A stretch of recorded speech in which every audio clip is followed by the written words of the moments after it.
Karibu everyone, Dandora Hip Hop City podcast, another great year. We're blessed to be here, and today we have a very big guest in the building. You know how we do it, we let them introduce themselves, because if we introduce them, we're gonna say on terms of how we see them, how we've interacted with them, but they are better off expressing themselves first. So, welcome. Thank you. Yeah. Hi, my name is Nzilani. I am a poet, author, and artist. I've written my first book. It's called Oddball, and it's a book of poems just talking about mental health, environmental issues, friendship, childhood memories, essentially my journey as a teenager. Oh, nice. Welcome to Dandora Hip Hop City podcast. Thank you so much. Yeah, Nice so to be here. maybe we can start by maybe telling us how old you are, where you come from, how is life taking you Sure. So so far? yeah, I'm 17. Yeah. I'm still in high school. Okay. So my life as a student is just regular, kind of. I have some friends in school and I'm just studying hard for my last year. I come from Kenya. I have lived here my whole life. I haven't moved around a lot, but yeah, it's nice to be here. Yeah, I think for me, I feel it's a pleasure first for meeting such a young person who has done such a great thing, because I have older friends who always tell me they want to be authors, they want to write books, and Yeah. they have just their ideas in their heads. They have not turned them into something realistic yet. So having you here is a pleasure for us. And also we want to congratulate you for the book. Thank you Yeah, so it's much. a great achievement. I don't know if you know it, but maybe with time you'll get the feeling. I don't know if it has come out yet. So, Oddball, Mhm.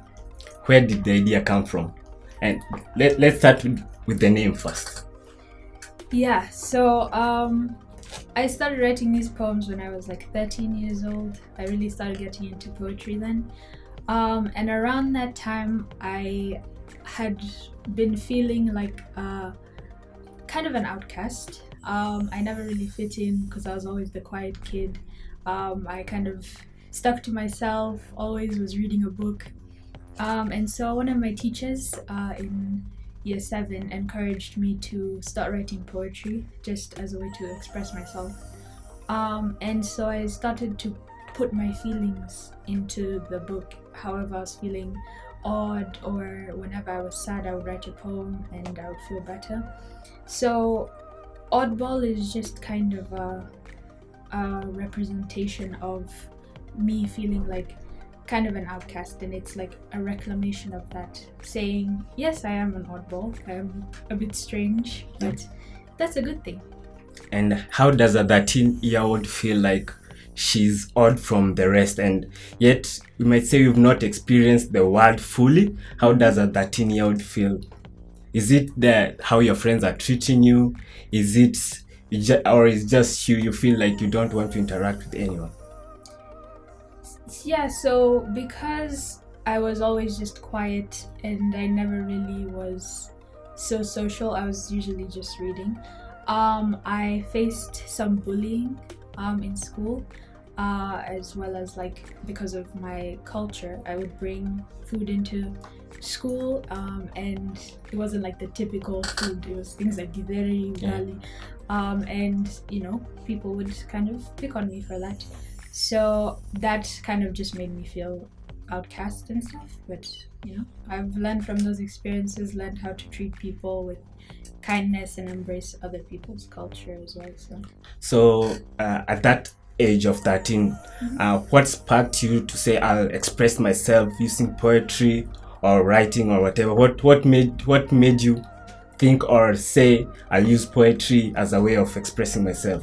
What was that trigger? So I had always liked to write before, but specifically in my year 7 English class, I had a teacher who was very enthusiastic. He's like, "Oh my God, I love your essays, they're so good. Have you tried writing poetry?" Since I had tried to read poetry and tried to write a bit, but I had never really had any direction with that. But he really helped me. His name was Mr. Plus. He moved to school, so. But yeah, I always think of him when I think of the beginning of Oddball. So big up Mr. Plus, wherever you are, you sparked something great, receive your flowers. So as we continue, so what was your, can you remember vividly your first writing or your first poet? How was the reaction from people when you performed it, or even if it's from mom, dad, or brother, when you recited from the first time? How was the reaction? Was it the way you expected? So it was about like a very serious topic, because that's what we were doing generally in school, and so people seemed a bit shocked that I was writing about such dark topics. It was about war, so people were like, "You wrote this? No way! It's too somber, you know." So it's too serious. Yeah, that's what people were saying, but I think they also received it well, just because it was my first time trying to dip my toes in it, and I think it was a good first attempt. Yeah. So who would you consider as your mentor or the person you look up to greatly when you're writing your poems currently? Who's that person? So currently it's my English teacher. Mm-hmm. Well, two of my English teachers, I have two, okay. Miss Monks and Miss Mudama. Okay. So I would always go to them as I was finalizing Oddball with any poems that I had, and I would just ask them to check them if they had anything to add. So they were a really big help. So maybe I don't know if I'm jumping maybe ahead, but this is the question in my head still ringing. So as you're writing, how many poems do we have in the book? 78 poems, right? Yeah. So the first one which you wrote, right? Mm-hmm.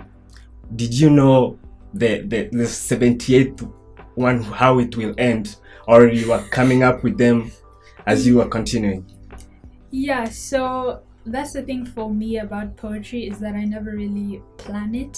It just kind of comes naturally based on how I'm feeling in the moment or the circumstances around me. So I don't think 13-year-old me would have ever guessed that I would be able to write 78 poems. So well, in that journey, mm-hmm. the feeling you had when you were 13 years old, how old were you when you overcome it by writing the poems? How old were you? Was it the same year or the first time you wrote something came out? So I think it was a few years after, when I was about 15 years old, because that was the point at which COVID was kind of starting to die down, and I had gone through just a journey of getting to know myself during COVID, because of course we couldn't go outside, I couldn't really see my friends, so I was just in the house writing a lot, and that kind of helped me accept myself as an oddball and say, this is something that is definitive of me, and it's powerful. It's something that I can see as a positive thing. Okay, so for the reader, first-time reader, right? Someone who doesn't know you. Mm-hmm. What are the main things you're covering in the book that maybe you'd like people to know? Maybe someone is going through something, mm-hmm. and the medication is in the book. So what type of things are you talking about in them poems? So mainly it's mental health, friendships, both current and lost friendships, things relating to nostalgia and childhood memories, things also related to just relationships in general, platonic, romantic, all of those things, and environmental issues as well, social issues, all of those things.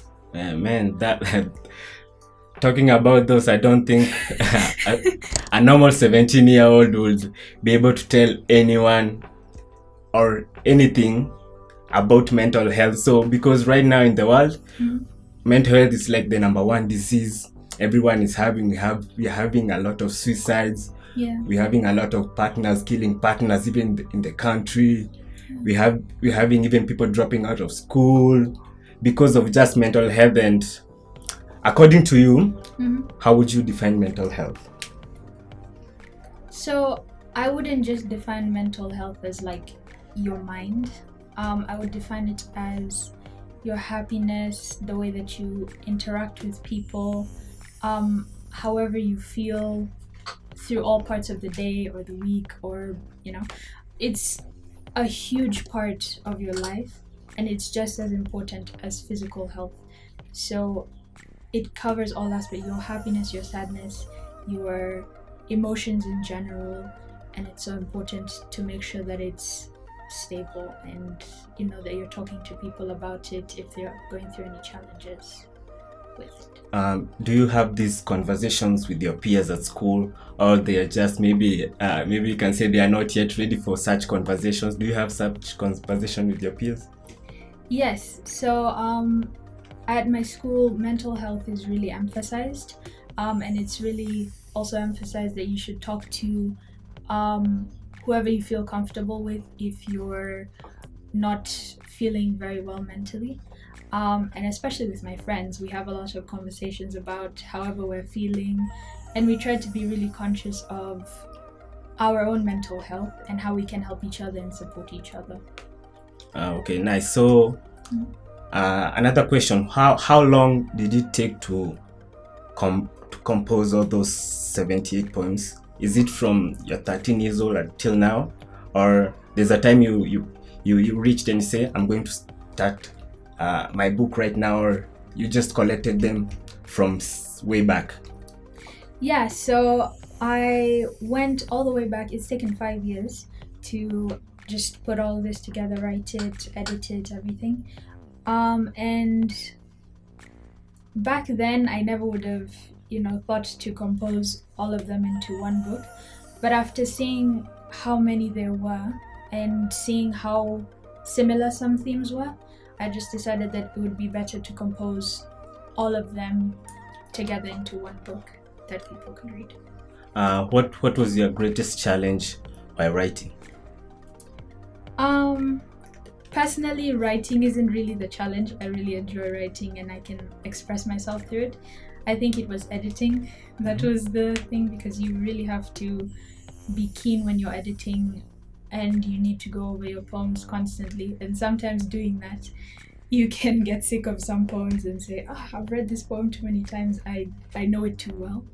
And so the way that I navigated that was stepping away and kind of collecting poems that I thought had the same theme and just looking at them together, and that really helped with the editing process because I could see whatever I needed to change across all of them. So did you reach a point where you felt like it was a lot of work for you, or you had people on the background helping you with little bits of the running up and downs?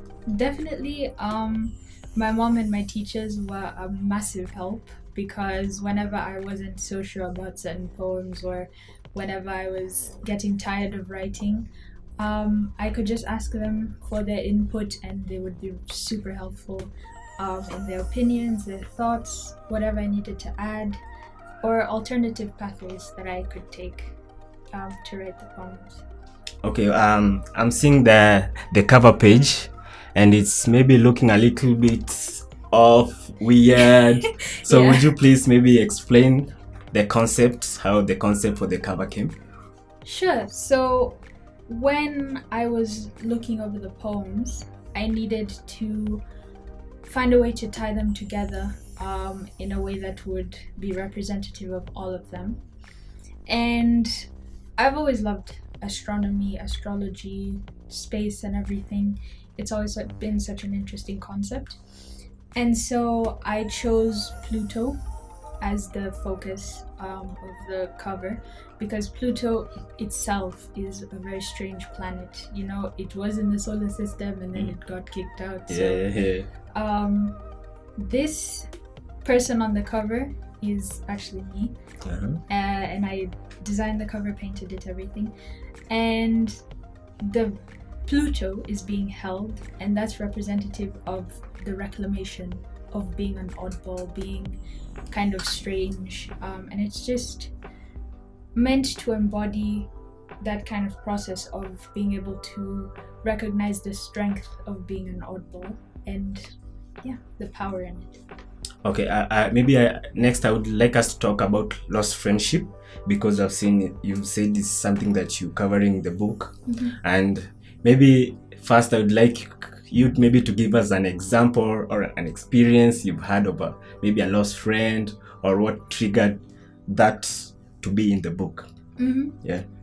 So over time, I've had friends who have moved away, and we've kind of lost contact because we were closer in school. And when they moved away, we weren't able to talk as much because of different time zones. And so I write poems just expressing that feeling of loss, especially from childhood. I look back on those memories with a fondness, but I also recognize how much I miss the person. And a good example of a poem like that is Old Mango Tree, where I write about at my old house, there was a mango tree, and my friends and I would really enjoy climbing it. But after we all kind of moved our separate ways and got older, that is the memory that I associate with the friendship and them.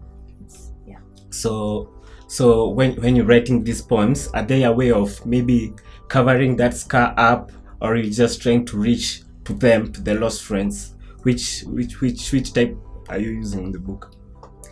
So in most of the poems, it's kind of this acceptance that the friendship was very good, and it was such a nice and sweet memory, but it's okay to let go of that and look towards the future and say, maybe we'll meet again, or maybe I'll meet some more friends who will remind me of them.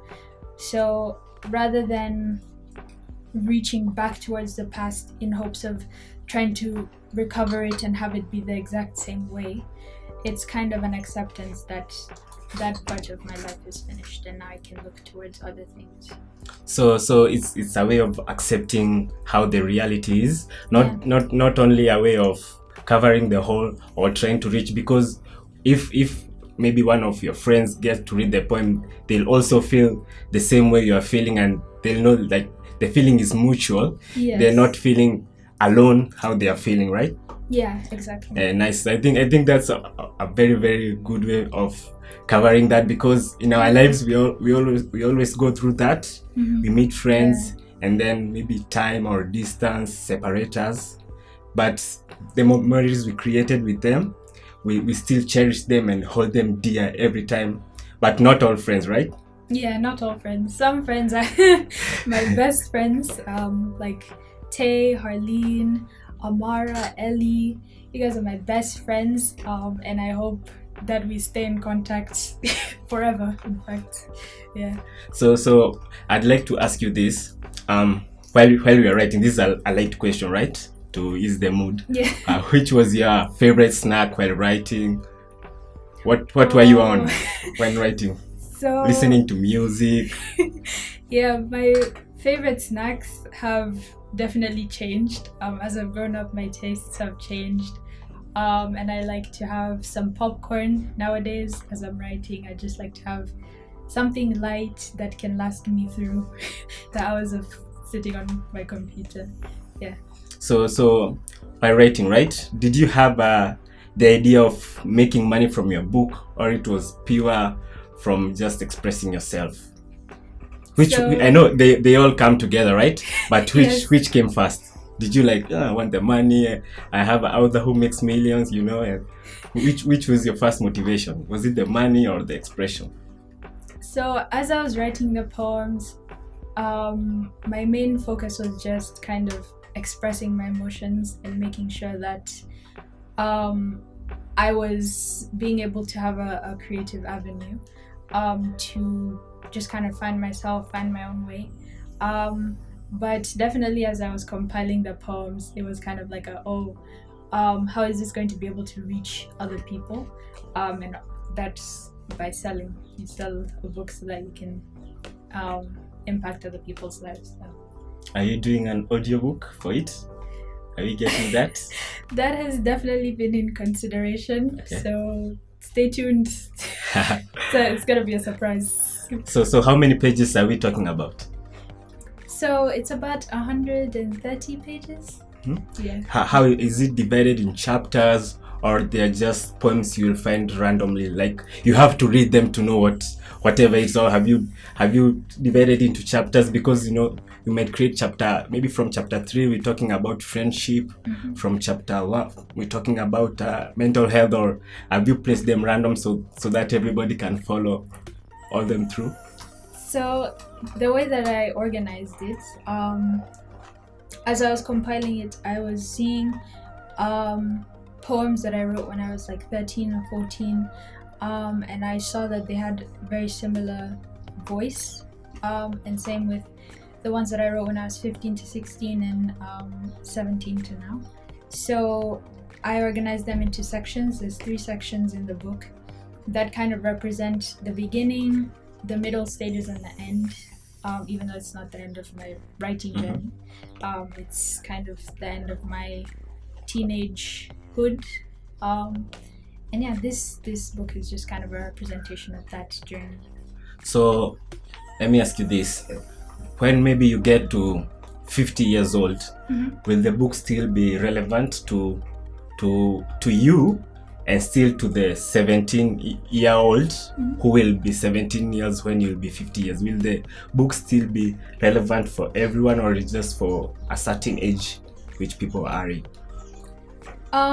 Well, I mostly wrote this book for people my age, 13 to about 19, because I think some of the poems in here can really resonate with teenagers, and hopefully teenagers can feel understood when they read this, because it's kind of a way of saying your feelings are valid.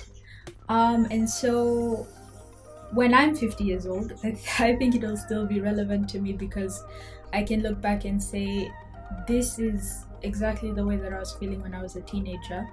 And that's completely okay, because there were ups, there were downs. And so I think that will reflect towards other teenagers. So when I'm 50 and other people are 17, I still hope that this book will be able to reach them and resonate with them, help them. So that leads me to my next question, right? You're tackling even environment in the book, right?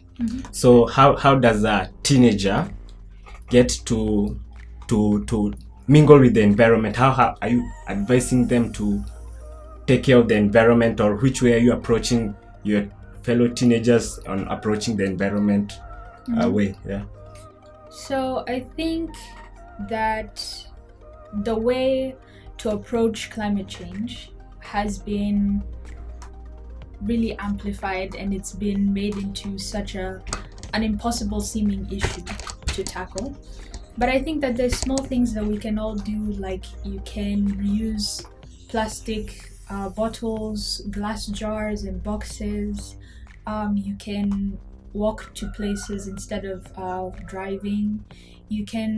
There's so many things that you can do that will have a small impact, and if we all do these things, they will collectively have a big impact. Even going to plant trees, or looking for events that you can go to that are raising awareness and money for the environment and charities is such a beneficial thing in the long run, because it all adds up. And I think that's the message that I would have, is that we can all do our part to help the environment, and we can all do our part to reuse, reduce, recycle, whatever you see fit. Go for it. So which is your I know all of them are your favorite, right? But which is your most favorite poem in the book? And maybe can you tell us maybe a stanza or a line, your favorite line? Do they have names? Do they have different names, the poems? Yes, they do. So they have different titles that kind of have a message in and of themselves. My God, my favorite poem. That's like asking me to choose a favorite child. Yeah, I know it's very troublesome for creatives to choose, but please. Yes. So editing and everything, I have really come to like the poem Bonnie. I think it's one of the last poems that I've written, or the most recent ones. And I think my favorite line is you've still got no clue how to work that damn broom. And it's in the last stanza, and it's basically, at first glance, it talks about how, there's a clumsy little girl and she spilled sugar on the floor, and because there's that myth of you spill some salt on the floor and you toss it over your shoulder for good luck. So she spilled sugar and she thought you do the same for sugar.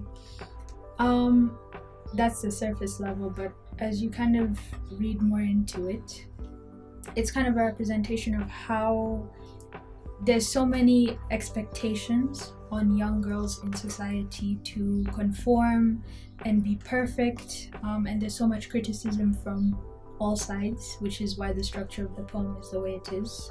It's kind of funny looking. You might think it was a mistake to have the stanzas on one side and then on the other side. Okay.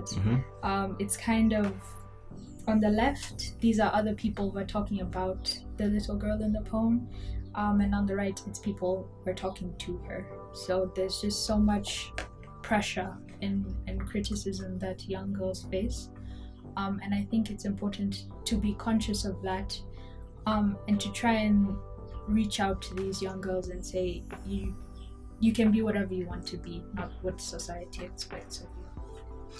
Are you still writing poems, or you're first concentrating on getting the books out there? See, from time to time I write, in my free time I kind of try to progress a poem, edit a poem. Yeah, so it's definitely not stopped. Where can you say your creativity comes from? Is this the day-to-day experience of life, or where do you drain it from? So it comes from a lot of different places, but the main way that I get inspired to write poetry is to read poetry from my favorite poets, or even just like literature in general. I like to read and then say, oh, that's a topic that I'm very interested in. I would also try to write about that as well. So how many books do you think you're gonna write on your whole career?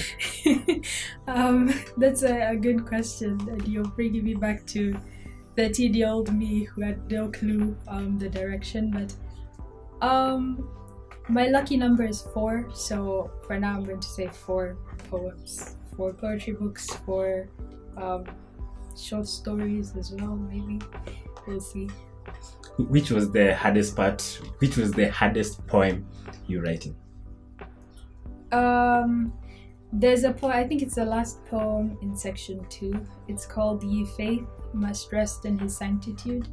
It's kind of an old style, like Shakespeare-y poem, and it's very long, and editing it to make it like palatable was a bit tricky, but I had fun writing it as well. Yeah, so which is it? Was it the hardest and the most fun? Would you consider it the one, or you had the one which you enjoyed the most writing? I would say it was more challenging to write, but I had some fun writing it. There was other poems that I definitely had more fun writing. So how do you feel being a young author? How's the feeling yourself? Deep down, how's the feeling? How are you feeling about yourself? There's so many different feelings, like on one hand, it feels kind of surreal because every day I wake up and I'm like, wow, I see my book on my shelf and I'm like, oh my god, that's my book. But then on the other hand, it's kind of like, it's nice to know that I can reach out to people and know that I'm helping them to express themselves or accept themselves, or just, feel good about themselves as an oddball. So because we are all learning, right? Mm-hmm. I want to learn something today. I want to learn the difference between a writer and an author. What's the difference? I don't know. So I think that a writer can be anybody. Anybody can write, and it doesn't have to be good, bad,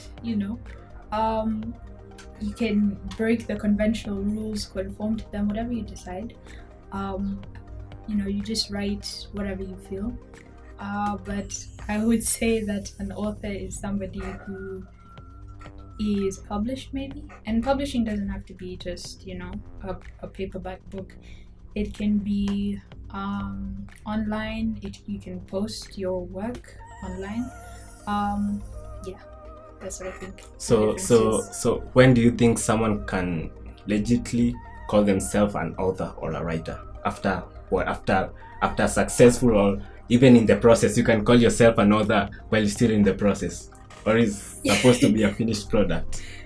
I think if you're sharing your work, then I think you can consider yourself an author. That's my opinion of what an author is. If you're putting your work out there, and you're saying this is for you to read as an audience, I think that's what makes you an author.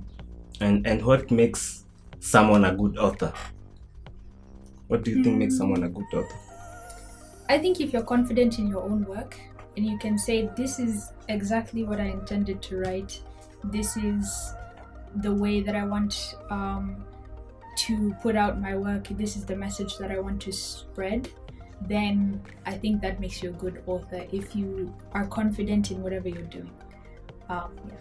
So what would you tell a 13-year-old who wants to be an author?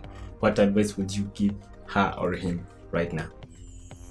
I would say that people are most likely going to underestimate you because of your age or other factors, but don't stop writing, because you have something that's valuable to say. You have a message that's worth hearing, and I think that you should put that out there with confidence that there's at least one person who's going to receive it and receive it very excitedly. How would you say you use your social media to express yourself, or maybe even to sell the book, or do you have social media first? Yes, I do. So it's at Nzilani Kyale on all platforms, and I think that social media is such a powerful tool because you can reach so many people, and especially if you're sharing your work, that is something that you can get so much feedback on. You can interact with other people who are sharing the same kind of work and get ideas you can learn as well from social media. It's just so powerful to have. So the current social media is maybe say full of trolls than positive people. How are you prepared to handle the negative reviews which will come? How are you prepared to handle them? Are you prepared to handle them, or how are you prepared to handle them? Yeah, so there's always bound to be negative critiques, negative criticism, but I just tell myself that not everybody is going to like my work, but it's not marketed to everybody, and I'm not saying that by releasing this book you must read it and you must enjoy it, every single poem in here. The people that like it and it helps and receives it, that's great, that's wonderful, and I'd love to talk to those people, interact with them. As for the negativity, it's completely okay. People have different opinions and it's just part of life. People like you, people don't. So yeah. So what perspectives or beliefs do you think your book is going to change on a reader? I think that the poems themselves are definitely intended to destigmatize a lot of the issues that young people face, especially mental health challenges and kind of navigating negative feelings, especially like mental health or nostalgia. Sometimes nostalgia can be a really crushing feeling. You miss so many things from the past, but I think it's just kind of destigmatizing that and saying it's okay to have those feelings, and it's okay to talk about them, to reach out for help, and it's also hopefully going to change perceptions about young people themselves, that creativity is such an important part of being a young person, and that there's so many different ways in which young people can express themselves creatively, and that they should be heard and listened to and valued, because young people are such a resource in today's society that I feel are sometimes overlooked. So have you met any others from the country who have maybe done this for a while? Have you met any? I've met a few, yeah. They were very helpful in terms of kind of putting together the book and navigating like the publishing part of it. They were very, very helpful. They provided some really good insight and information, advice as well. So I've asked that because I want to know what type of research you put in so that you could come up with the ideas and the creativeness on the poem. What type of research, what extra mile did you go so that you would get everything right? So definitely, in terms of the poems themselves, my research mostly consisted of reading other works, like I said, and just kind of studying the techniques of other writers and seeing, oh, this is how it's used to be effective. And then for publishing, the research was mostly just online, seeing what was the best direction to go, what should you do to make your book, very well put together and well-rounded. So yeah, it was a lot of different research kind of scattered, but it all came together. So what would you advise the reader to how should they start reading the book? How would you advise a reader to read the book? Let me maybe make this question sound better. Should they read it in the morning, in the afternoon, in the evening, after food, before sleep? Yeah, what type of environment should a person be when reading the book? I think that my personal preference when reading is just to pick it up whenever you feel like you're in the mood for some inspiration. But I would say whenever you feel like you want to read, or whenever you feel kind of, you're meandering during the day, or you need something to fill the time a bit, that's a good time to just flick through and read a poem or two. Nice. So as we wrap up, what do you think we've not talked about in the book? This is the moment. Anything you want people to know that we've not said? Yeah. I think that, like I keep saying, this is definitely a book for young people who feel like misfits and oddballs. And I think that there's definitely a poem in here for you, whether you're a young person like 13, or whether you've just turned 18 and you're like, oh my god, I'm 18. There's a poem in here for you. There's a poem in here for people who like simple poems. There's poems in here for people who like Shakespeare. So it's very varied, and I think there's something here for everyone. So what should we expect next from you, right? I will say that there is a book launch that's happening, because Oddball is launching officially on the 22nd of October. So there's a book launch happening at Alliance Francaise from 2 p.m. to 6 p.m. So I hope to see some of you there. And it's going to be very fun. We can have chats about the book and just my process, continue some conversations we've had here today. So I'm extending an invite to you all. Is the book selling yet, or where can people find the book? Or it's going to be after the launch? So after the launch, it's going to be available in bookstores, but currently it's available for pre-order on Amazon. Yeah. Nice. So We have a pleasure for hosting you, first of all. Thank you. I think you've motivated us a lot. We've learned a lot from you. I hope so. Yeah, for sure. So we also welcome here anytime. Dandora Hip Hop City podcast anytime. Thank you so much. It was lovely to be here. We also appreciate this. So we've been doing this since 2019. We're trying just to advocate creatives and maybe create a platform where us as youths, teenagers can express themselves without being put on gatekeepers, without being silenced. You know, there are things when you go to the mainstream media you cannot say because maybe the advertisements, there are a lot of politics in there. So we try to create this so that we can be open to anyone and anyone can say whatever they feel. So we thank you a lot. Thank you. Any advice you want to give? Any shout out to your schoolmates? Hi to Tay and Harleen, Amara, Ellie, Chuan, and Ella. You guys are very cool. I hope you're watching. And yeah, thank you so much. Thank you so much for having me. It's great to be here. This was very brilliant. So everyone, make sure you go pre-order Oddball and make sure you come up to the book launch. Says which day? 22nd.